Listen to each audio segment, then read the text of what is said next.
Hello everyone. इस video में हम कर रहे हैं ऑल इंडिया बार एग्जामिनेशन 2021 का एग्ज़ाम का पेपर। तो यहाँ हम देखेंगे किस टाइप के क्वेश्चंस लास्ट टाइम जो 16th AIB हुआ है उसमें किस टाइप के क्वेश्चंस आए हैं, क्योंकि अब जो देने वाले हैं आप 17th AIB है, तो इससे जस्ट लास्ट वाला पेपर हम डिस्कस कर रहे हैं। तो स्टार्ट करते हैं। देखिए question number 1, Section 66A of IT Act was held unconstitutional in the case of। देखिए क्या कह रहे हैं इसमें आपको बोला गया है कि जो सेक्शन 66A है इंफॉर्मेशन टेक्नोलॉजी एक्ट का, उसको किस केस में अनकॉन्स्टिट्यूशनल बताया गया। तो आपका आंसर होगा इसमें Shreya single versus union of India.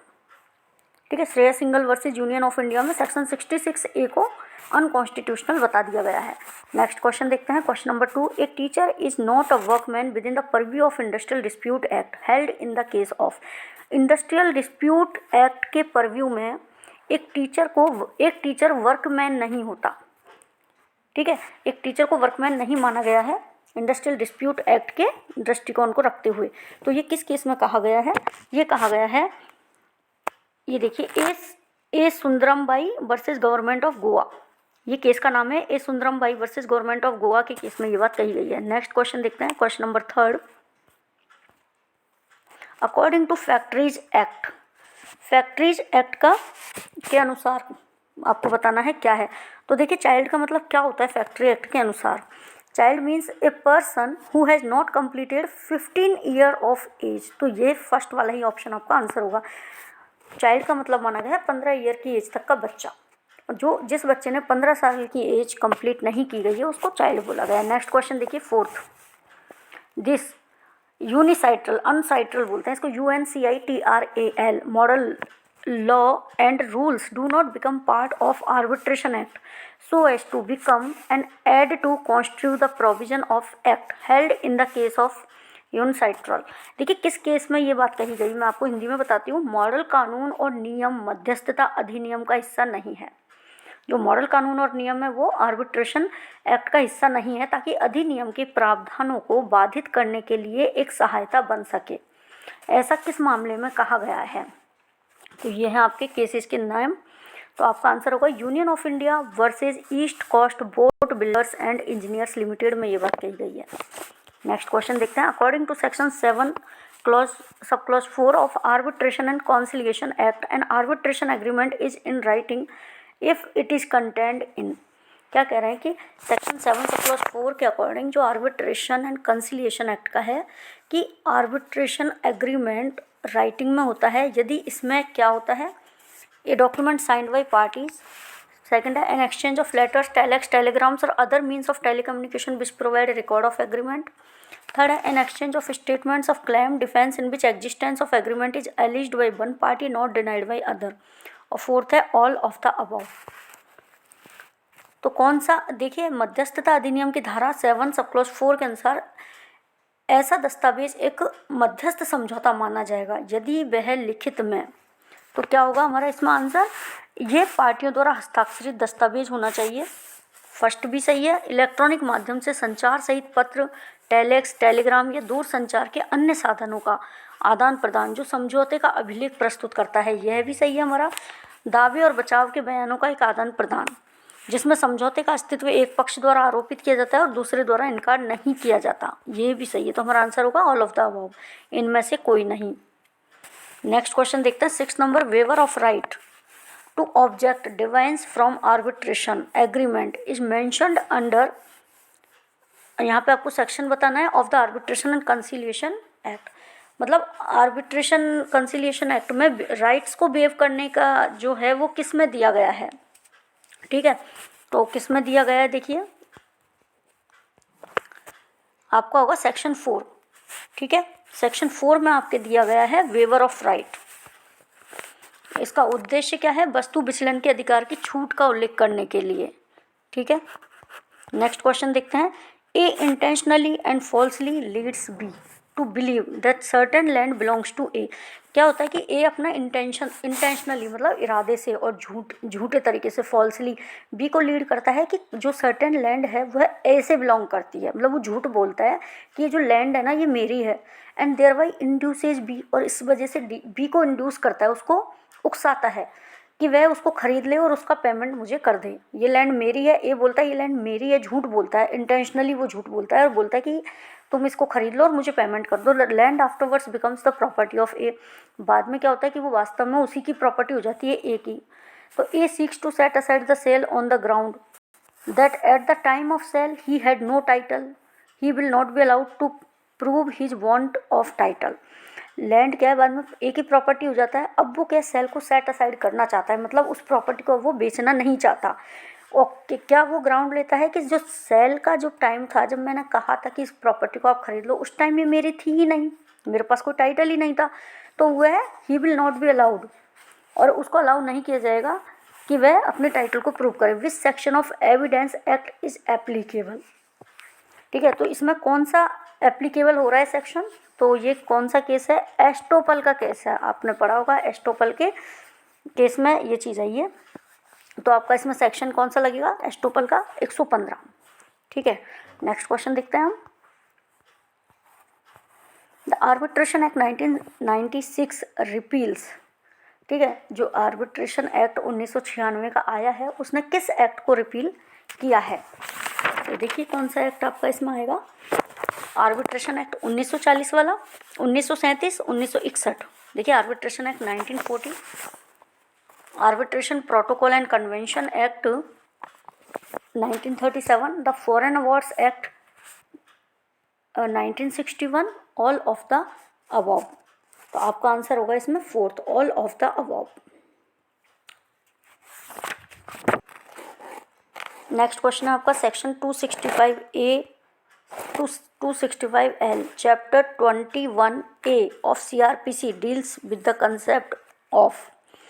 तो किससे डील करता है सेक्शन, ये जो हमारा चैप्टर है 21A, CRPC का चैप्टर 21A, जिसमें सेक्शन दिए 265A से L, ये किससे डील करता है, तो आपका डील करेगा प्ली बार्गेनिंग से, 21A। ठीक है, नेक्स्ट क्वेश्चन देखिए, security for good behaviour from habitual offender is dealt under. मतलब गुड बिहेवियर के लिए जो हैबिचुअल ऑफेंडर से सिक्योरिटी ली जाती है, तो वह किस सेक्शन में डील की जाती है, तो किस सेक्शन में डील की जाती है आपको याद होगा। देखिए section 110 of CRPC habitual offenders की बात करता है। ठीक है, नेक्स्ट देखते हैं, XYZ प्रॉमिस टू पे एन अमाउंट ऑफ 50,000। क्या बोलता है, XY और Z प्रॉमिस करते हैं कि वे ए को 50,000 रुपये पे करेंगे। Subsequently XY become untraceable. Untraceable बाद में उनका पता नहीं चलता, उनको ट्रेस नहीं किया जा सकता। ठीक है, बाद में X और Y अनट्रेसेबल हो जाते हैं, गायब हो जाते हैं। तो can A compel Z to pay, क्या ए कंपेल कर सकता है जेड को कि तुम पूरा अमाउंट मुझे दो, तो बताइए, यस कर सकता है। A can under section 43 para 1A।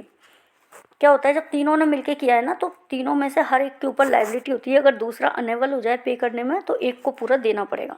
ठीक है, नेक्स्ट क्वेश्चन देखते हैं, delivery of goods by one person to another for some purpose upon a contract. देखिए एक पर्सन के द्वारा दूसरे को डिलीवरी देना किसी पर्पज के लिए, किसी कॉन्ट्रैक्ट में रहते हुए, that they shall when the purpose is accomplished, कि जब पर्पज पूरा हो जाए, वी रिटर्न और disposed of according to the directions of person delivering them. तो जो भी डायरेक्शन उस पर्सन ने दिए थे उसके अकॉर्डिंग जैसे ही पर्पज पूरा हो जाए वो उसको रिटर्न कर देगा। तो यह जो प्रोसेस है उसको क्या कहा जाता है, देखिए आप ऑप्शन क्या कहा जाएगा उसको, एजेंसी, बेलमेंट, गारंटी और कॉन्टिजेंसी। उसको कहा जाएगा बेलमेंट। इसमें बेलमेंट में क्या होता है, एक बेलर होता है, एक बेली होता है। ठीक है, बेलर बेली को अपनी चीज़ देता है और वो बाद में रिटर्न करता है। तो ये जो कंसेप्ट है बेलमेंट होगा। नेक्स्ट क्वेश्चन देख लेते हैं, section 14A inserted by the SRA specific relief act 2018 relates to. ठीक है, देखिए इसमें ऑप्शन पढ़िए आप, आपका क्या होगा इसमें, जो सेक्शन 41A है इंसर्ट किया गया है वो किससे रिलेट करता है, तो हमारा जो आंसर होगा एक्सपर्ट्स को इंगेज करने की बात करता है 14A, power of the courts to engage experts.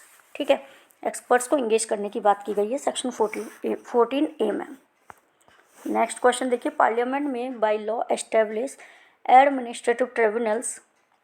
जो पार्लियामेंट है वो एडमिनिस्ट्रेटिव ट्रिब्यूनल्स को एस्टेब्लिश करेगी अंडर, आपको आर्टिकल बताना है किस में, मतलब कॉन्स्टिट्यूशन के किस आर्टिकल में ये बात कही गई है। तो देखिए, एडमिनिस्ट्रेटिव ट्रिब्यूनल को क्या कहा जाता है, प्रशासनिक न्यायाधिकरण। तो ये कहाँ दिया गया है, 323A में ये बात कही गई है। ठीक है, कि जो पार्लियामेंट होगी वो एडमिनिस्ट्रेटिव ट्रिब्यूनल्स को एस्टेब्लिश करेगी। कहाँ दिया गया है, 323A में ये बात कही गई है। Next question, the bar council of India has to lay down the standards of professional conduct. जो बार काउंसिल ऑफ इंडिया है उसको प्रोफेशनल कंडक्ट्स के स्टैंडर्ड्स को ले डाउन करना होगा, and etiquettes for the advocates. Advocates के लिए जो प्रोफेशनल कंडक्ट और एटिकेट्स क्या होने चाहिए, उनके स्टैंडर्ड्स को बार काउंसिल ऑफ इंडिया क्या करेगी, ले डाउन करेगी। ये किस में कही गई है ये बात, तो ये बात कहाँ कही गई है, देखिए एडवोकेट एक्ट 1961 के 7(1)(b) में ये बात की गई है। तो आपका ऑप्शन हो जाएगा 2 number. Next question, according to section 49 of advocate act of 1961 the bar council of India has power to make rules. मतलब बार काउंसिल ऑफ इंडिया के पास कौन कौन से रूल्स बनाने की पावर है। तो देखिए, फर्स्ट ऑप्शन है qualification for membership of A bar council, bar council and the disqualification for such membership. मतलब जो बार काउंसिल है उसके मेंबरशिप की, मेंबर बनने के लिए क्या क्वालिफिकेशन होनी चाहिए, क्या डिस्क्वालिफिकेशन होंगी, वो सब डिसाइड कौन करेगा, बार काउंसिल करेगी। पहला ऑप्शन सही है आपका। नेक्स्ट देखिए, द क्लास और category of person entitled to be enrolled as advocate. मतलब उस पर्सन की क्लास क्या होनी चाहिए, किस कैटेगरी का होना चाहिए जिसको कि एडवोकेट के रूप में एनरोल किया गया है। तो सेकंड भी हमारा सही है। नेक्स्ट देखते हैं, the standards of legal education. Legal education का स्टैंडर्ड क्या होना चाहिए, to be observed by universities in India. ठीक है, जो इंडिया की यूनिवर्सिटीज़ के द्वारा जो लीगल एजुकेशन का स्टैंडर्ड है, and the inspection of universities for that purpose. मतलब एक तो यूनिवर्सिटीज़ का एक लीगल एजुकेशन का स्टैंडर्ड डिसाइड करना, और उस स्टैंडर्ड पर वो यूनिवर्सिटी कार्य कर रही है या नहीं कर रही, उनका इंस्पेक्शन करना। तो ये भी इसके अंदर आएगा। तो हमारे सारे ऑप्शन यहाँ सही है, ऑल ऑफ द अबव। सब चीज़ों की पावर है बार काउंसिल ऑफ इंडिया के पास। नेक्स्ट क्वेश्चन देखिए, question number 17, requisites of a valid adoption. No adoption shall be valid. देखिए क्या कर रहे हैं कि वैलिड और अडॉप्शन की क्या रिक्वायरमेंट होती है। तो कोई भी अडॉप्शन जब तक वैलिड नहीं होगा, unless the person adopting has the capacity and also the right to take in adoption. कि पर्सन के पास कैपेसिटी होनी चाहिए कि वो अडॉप्ट कर सके, एंड ऑल्सो द राइट भी होना चाहिए to take in adoption. Second है, person giving in adoption has the capacity to do so. Person जो कि अडॉप्शन में दे रहा है है ना, उसके पास भी कैपेसिटी होनी चाहिए देने की। नेक्स्ट देखिए, थर्ड पॉइंट है, the person adopted incapable of being taken in adoption. जो पर्सन अडॉप्ट कर रहा है, पर्सन जो अडॉप्ट किया गया है, incapable of being taken in adoption, वह अडॉप्शन में लेने की कैपेसिटी रखता हो, मतलब लेने लायक स्थिति में हो। जिस बच्चे को अडॉप्ट किया जा रहा है वो इतनी कैपेसिटी हो कि उसको अडॉप्ट किया जा सके, वो कैपेबल होना चाहिए, वो सारी रिक्वायरमेंट को पूर्ण करना चाहिए। नेक्स्ट देखिए, fourth number, the adoption is made in compliance with the other conditions mentioned in this chapter mentioned under. जो अडॉप्शन है वह किया गया है इन कॉम्प्लायंस विद अदर कंडीशंस के कॉम्प्लायंस में किया गया है, जो कि मेंशन किया गया है इस चैप्टर में। अंडर किस में बताया गया है ये सब, section 6 of Hindu adoption and maintenance act. First option आपका आंसर हो जाएगा। Hindu adoption and maintenance act के सेक्शन 6 में यह बात की गई है। नेक्स्ट देखिए, 18 नंबर क्वेश्चन है आपका, according to the Muslim woman है ये, ठीक है, Muslim woman protection of rights on marriage act 2019, any pronouncement of talaq as defined under the act by a Muslim husband upon his wife by births either spoken or written or in electronic form or in any other manner whatsoever shall be। देखिए क्या कह रहे हैं, according to Muslim woman जो act है जो कि marriage पर राइट्स को प्रोटेक्ट करता है, एनी प्रोनाउंसमेंट ऑफ तलाक का कोई भी प्रोनाउंसमेंट करता है जो कि एक्ट के अंदर डिफाइन किया गया है, मुस्लिम हस्बैंड के द्वारा वाइफ के ऊपर जो कि तलाक का प्रोनाउंसमेंट किया जाता है वर्ड्स के द्वारा, आइदर स्पोकन और लिखन, या तो बोल के या लिख के, या फिर किसी इलेक्ट्रॉनिक फॉर्म में, जैसे व्हाट्सएप से मैसेज कर दिया, ठीक है, और इन एनी अदर मैनर, या किसी भी मैनर में, जैसे बोल के या लिख के बोलते हैं ना तलाक तलाक, तो क्या, तो उसका क्या स्टेटस रहेगा, वॉइड माना जाएगा, cognizable, compoundable, all of the above. तो वह देखिए यहाँ पे आपका आंसर होगा फोर्थ, उसको वॉइड भी माना जाएगा, कॉग्निजेबल भी होगा, सीरियस नेचर का, ग्रेविटी ज़्यादा होगी उसकी, ठीक है, और कंपाउंडेबल, अगर हस्बैंड वाइफ के बीच कंपाउंडिंग हो रही है, कंपाउंडेबल है वो, तो कंपाउंड कर लेंगे भाई, वो बोलते हैं ठीक है हम आगे नहीं करेंगे, ठीक है, तो कंपाउंडेबल भी माना जाएगा। नेक्स्ट देखिए question number 19, the Hindu succession act, the Hindu succession amendment act 2005 provides for woman, ठीक है, जो हिंदू सक्सेशन एक्ट है वो वुमन को क्या प्रोवाइड करता है, coparcenary rights as par with man, ठीक है, कोपार्सनरी राइट्स प्रोवाइड करता है, inheritance rights in agriculture land from her parents at par with her brothers, मतलब एग्रीकल्चर लैंड में जैसे उनके ब्रदर्स को राइट्स मिलते हैं ऐसे ही इनहेरिटेंस राइट्स उनके पेरेंट्स से मिलेंगे हिंदू सक्सेशन एक्ट में, ठीक है। नेक्स्ट थर्ड है inheritance of self acquainted agriculture land of a disease husband, जिसके हस्बैंड की डेथ हो गई है, तो जो जिसके हस्बैंड की डेथ हो गई है उसके एग्रीकल्चर लैंड पर सेल्फ एक्वायर्ड इनहेरिटेंस उसका होगा, तो हमारा ऑप्शन होगा इसमें fourth, all of the above, सारे ही राइट्स मिलेंगे। देखो पुरुषों के साथ तालमेल पर अधिकार, अपने माता पिता से भाइयों के साथ कृषि भूमि में विरासत का अधिकार, और अपने मृत पति की स्वाधिग्रहित कृषि भूमि का उत्तराधिकार, ऑप्शन 4 आपका आंसर हो जाएगा। नेक्स्ट क्वेश्चन देखते हैं, section 25 of Hindu marriage act provides for, Hindu marriage act का सेक्शन 25 क्या प्रोवाइड करता है, custody of children, permanent alimony and maintenance pendente lite, division of matrimonial property, तो आपका आंसर यहाँ क्या होगा, permanent alimony and maintenance, Hindu marriage act provide करता है section 25 permanent alimony and maintenance की बात करता है, ठीक है। नेक्स्ट क्वेश्चन देखते हैं,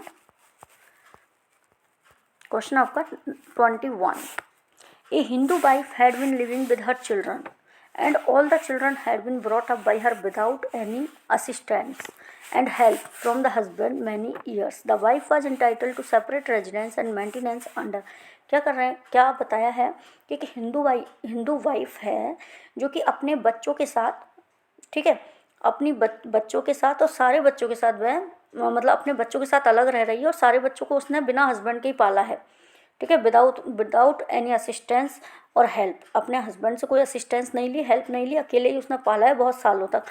तो अब वाइफ क्या है, एंटाइटल्ड है अलग से रेजिडेंस लेने के लिए और मेंटेनेंस लेने के लिए अपने हस्बैंड से। तो ये किस में कही गई है ये बात कही गई है Hindu adoption and maintenance act का सेक्शन है 18(2)(a), 18 का सब क्लॉज 2 का ए ऑप्शन, ए मतलब थर्ड ऑप्शन आपका आंसर होगा। नेक्स्ट क्वेश्चन है, imposition of compensatory cost in respect of false और वैक्सिशियस क्लेम और डिफेंस इज डील्ड अंडर, ठीक है, मतलब अगर कोई फॉल्स और वैक्सिशियस क्लेम कर दिया गया है तो उसके रेस्पेक्ट में जो कंपनसेटरी कॉस्ट लगाई जाएगी वो किस सेक्शन में उसकी बात की गई है, तो 35 ACPC का है, वो कंपनसेटरी कॉस्ट का बात करता है, ठीक है, कंपनसेशन पे करना होता है इसमें आपको।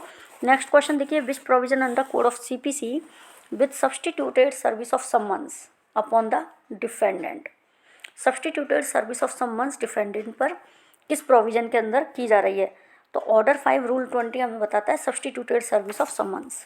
नेक्स्ट क्वेश्चन देखते हैं, the question is whether A और B ₹10,000 which of the following statements are relevant under evidence act, ये क्या कह रहा है कि क्वेश्चन ये है कि वेदर A और B ₹10,000, क्या A को रुपए देने हैं, मतलब A ने रुपए लिए हैं 10,000 रुपये लिए हैं B से, तो कौन सा स्टेटमेंट रेलिवेंट होगा इसमें, तो देखिए the fact that A asked C to lend him money, fact ये है कि A ने C से उधार लेने के लिए मांग की थी पैसे की, ठीक है। सेकंड ऑप्शन देखिए, D said to C, D ने जब A ने मांगे थे ना C से, तो D ने C को क्या कहा, A की प्रेजेंस में कहा I advise you not to trust A, कि मैं तुम्हें एडवाइस देता हूँ कि तुम A पर भरोसा मत करो, फॉर ही आउस B 10,000 रुपये, क्योंकि उसने B से भी 10,000 रुपये ले रखे हैं, ठीक है। थर्ड पॉइंट देखिए, A went away without making any answer, वह उसके प्रेजेंस में, ए के प्रेजेंस में ए को सुनाते हुए उसने ये बात कही, लेकिन तब भी क्या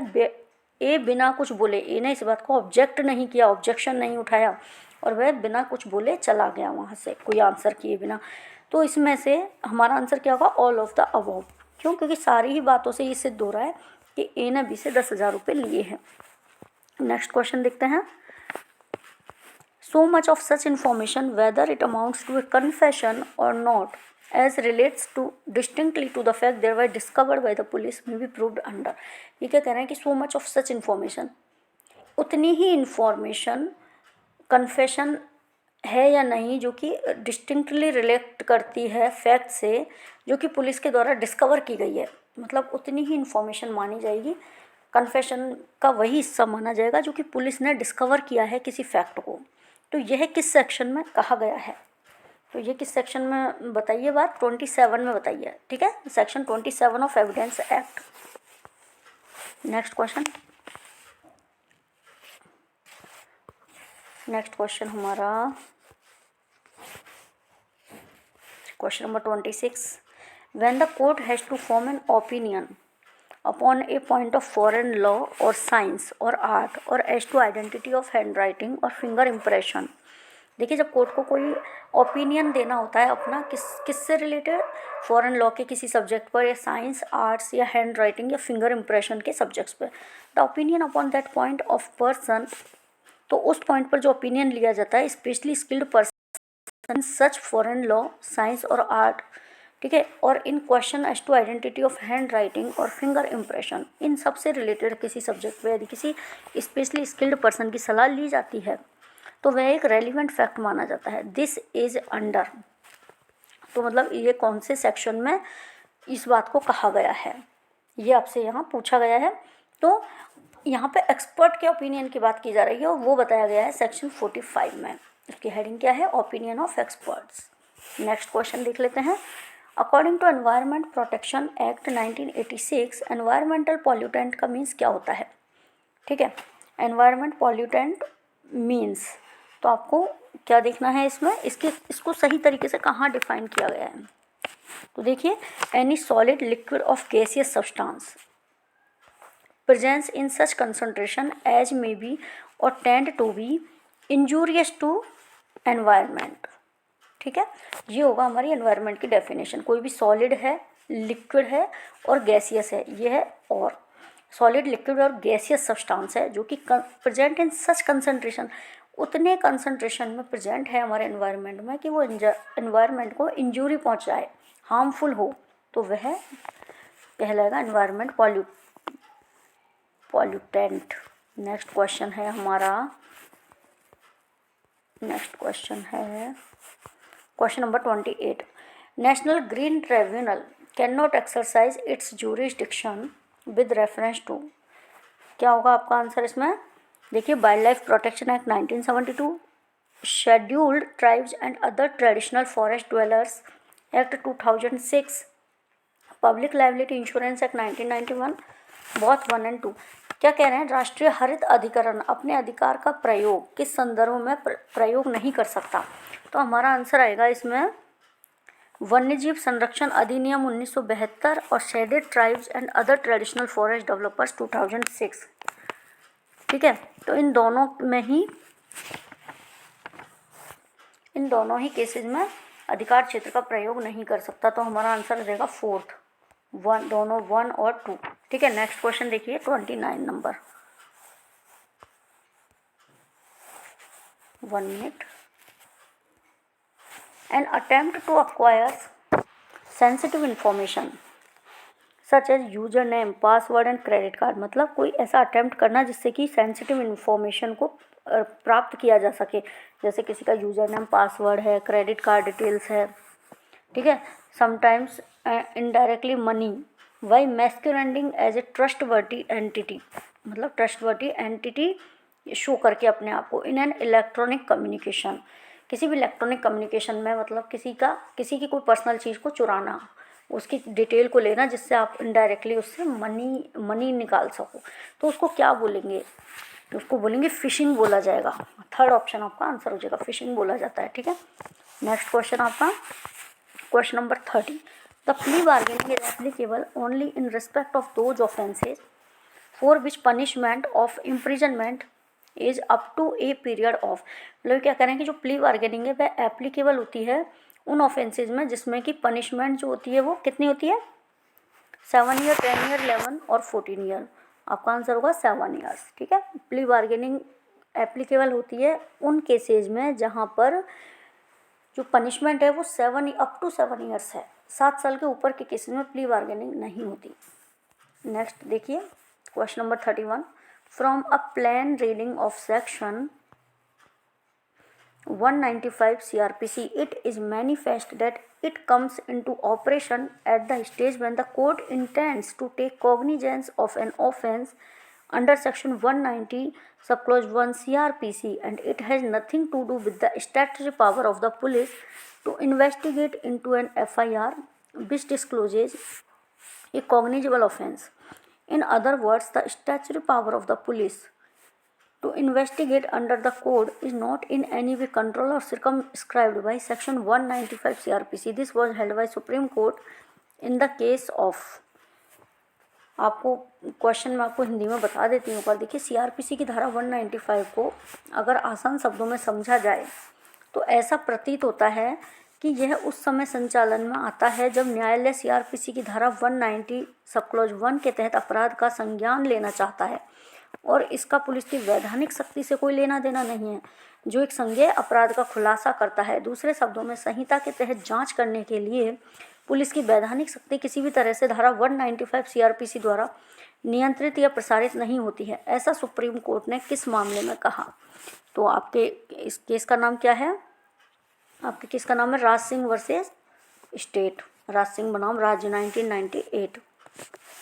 नेक्स्ट क्वेश्चन देखेंगे, question number 32, indemnity contract is defined under, ठीक है, जो इंडेमनिटी का कॉन्ट्रैक्ट है वह किस में डिफाइन किया गया है? तो section 124 of Indian contract act. Answer 1 हो जाएगा आपका। सेक्शन 124 में इंडेमनिटी कॉन्ट्रैक्ट डिफाइन किया गया है। नेक्स्ट कौन सा है? Peak versus Gurney is a famous case related to, ठीक है, जो पीक वर्सेस गुडने है वो किससे रिलेटेड केस है? तो यह है फ्रॉड का case. Next question, which provisions under CRPC 1973 deals with the procedure to be adopted by magistrate to record confession and statement, मतलब जब मजिस्ट्रेट को कन्फेशन और स्टेटमेंट रिकॉर्ड करना होगा तो वह कौन से प्रोविज़न को काम में लेंगे? तो आपका क्या आंसर होगा इसका? सेक्शन 164, सेक्शन 164 में कन्फेशन रिकॉर्ड किया जाता है। नेक्स्ट क्वेश्चन देखते हैं,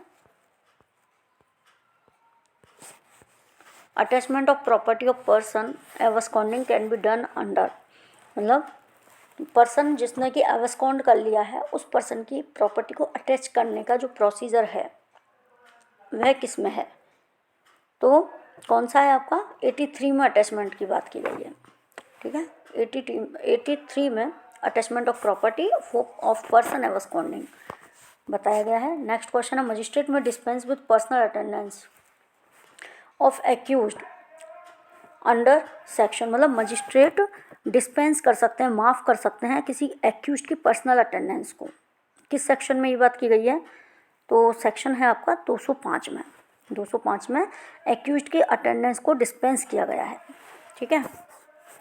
नेक्स्ट क्वेश्चन देखते हैं 37, the supreme court invoked the principle of transformative constitution in the case of, ठीक है, किस केस के संदर्भ में सुप्रीम कोर्ट ने परिवर्तनशील संवैधानिकता को लागू किया है? ठीक है, ये आपको हिंदी में है। तो कौन सा केस है? नवतेज सिंह जौहर वर्सेस यूनियन ऑफ इंडिया में क्या बताया है? ट्रांसफॉर्मेटिव कॉन्स्टिट्यूशनलिज्म, मतलब कि परिवर्तनशील संवैधानिकता। नवतेज सिंह जौहर का ये केस है। नेक्स्ट क्वेश्चन है, the provisions of Indian penal code apply also to any offences committed by, ये कह रहे हैं जो कि जो आईपीसी के जो प्रोविजंस हैं वो कौन से ऑफेंस पर कमिट किए जाते हैं? Any citizen of India in any place without and beyond India, कोई भी इंडिया का सिटीजन है जो कि इंडिया के बाहर किसी प्लेस पर कोई ऑफेंस कमिट करता है तो क्या उस पर आईपीसी के प्रोविजन लगेंगे? यस लगेंगे, क्योंकि वो इंडियन सिटीजन है। Any person on any ship और aircraft registered in India wherever it may be, ये भी सही है कि कोई भी इंडिया में रजिस्टर्ड है कोई शिप और एयरक्राफ्ट, क्योंकि वो इंडिया में रजिस्टर्ड है इसलिए ऑफेंस इंडिया का माना जाएगा। Next question, any person in any place without and beyond India, मतलब कोई भी पर्सन किसी प्लेस पे इंडिया के बाहर कोई ऑफेंस कमिट कर रहा है। टारगेटिंग अ कंप्यूटर रिसोर्स, किसी कंप्यूटर रिसोर्स को टारगेट करते हुए जो कि इंडिया में लोकेटेड है, तो हमारा आंसर होगा fourth, all of the above.